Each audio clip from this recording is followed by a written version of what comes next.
Channel सागर भक्तिमाला में आपका स्वागत है। कार्तिक मास महात्मा अध्याय 35।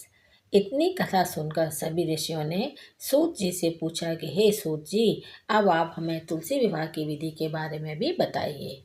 सूत जी ऋषियों से बोले कि कार्तिक शुक्ल पक्ष की नवमी को द्वापर युग का आरंभ हुआ है। इस तिथि को नवमी से एकादशी तक मनुष्य शास्त्रोक्त विधि से तुलसी के विवाह का उत्सव मनाए तो उसे कन्यादान का फल प्राप्त होता है। पूर्व काल में कनक की पुत्री किशोरी ने एकादशी तिथि में संध्या के समय तुलसी की वैवाहिक विधि संपन्न की। इससे वह किशोरी वैधव्य दोष से मुक्त हो गई। अब मैं आप सभी को उसकी विधि बताता हूँ।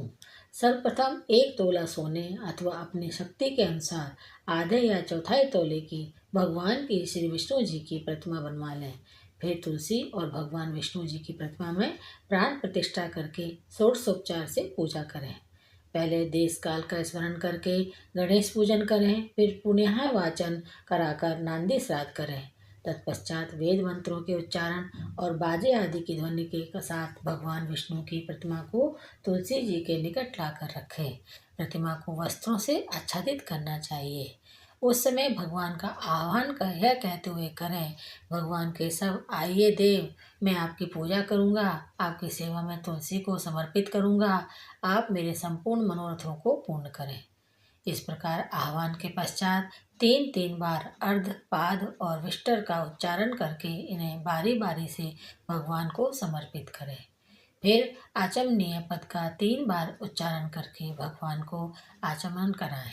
इसके बाद कांस के बर्तन में दही, घी और शहद रखकर उसे कांस के पात्र से ही ढक दें तथा भगवान को अर्पण करते हुए इस प्रकार कहें, हे वासुदेव, आपको नमस्कार है। यह मधुपर्क दही, घी तथा शहद के मिश्रण को मधुपर्क कहते हैं, ग्रहण कीजिए। उसके बाद हरिद्वार लेपन और अभ्यंगकार संपन्न करके गोधूली की वेला में तुलसी और विष्णु का पूजन पृथक पृथक करना चाहिए। दोनों को एक दूसरे के सम्मुख रखकर मंगल पाठ करें। जब भगवान सूर्य कुछ कुछ दिखाई देते हों तब कन्यादान का संकल्प करें। अपने गोत्र और प्रवर का उच्चारण करके आदि की 3 पीढ़ियों का भी आवर्तन करें। तत्पश्चात भगवान से कहें, आदि मध्य और अंत से रहित त्रिभुवन प्रतिपालक परमेश्वर, इस तुलसी दल को आप विवाह की विधि से ग्रहण करें।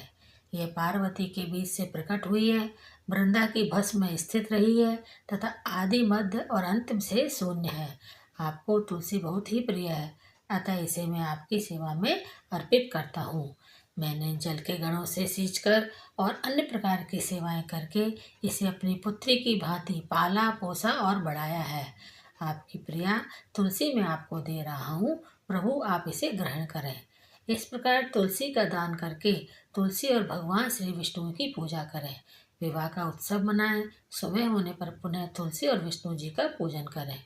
अग्नि की स्थापना करके उसमें 12 मंत्र से खीर, घी, मधु और तिल मिश्रित हवनीय द्रव्य की 108 आहुति दें। फिर स्विष्टकृत होम करके पूर्ण आहुति दें। आचार्य की पूजा करके होम की शेष विधि पूरी करें। उसके बाद भगवान से इस प्रकार प्रार्थना करें कि हे प्रभु, आपकी प्रसन्नता के लिए मैंने यह व्रत किया है।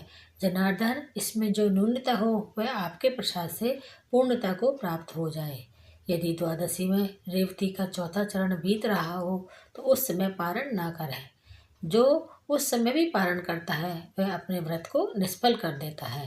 भोजन के पश्चात तुलसी के स्वतः गिरे हुए पत्तों को खाकर मनुष्य सब पापों से मुक्त हो जाता है। भोजन के अंत में ऊख, आंवला और बेर खा लेने से उच्छिष्ट दोष मिट जाता है।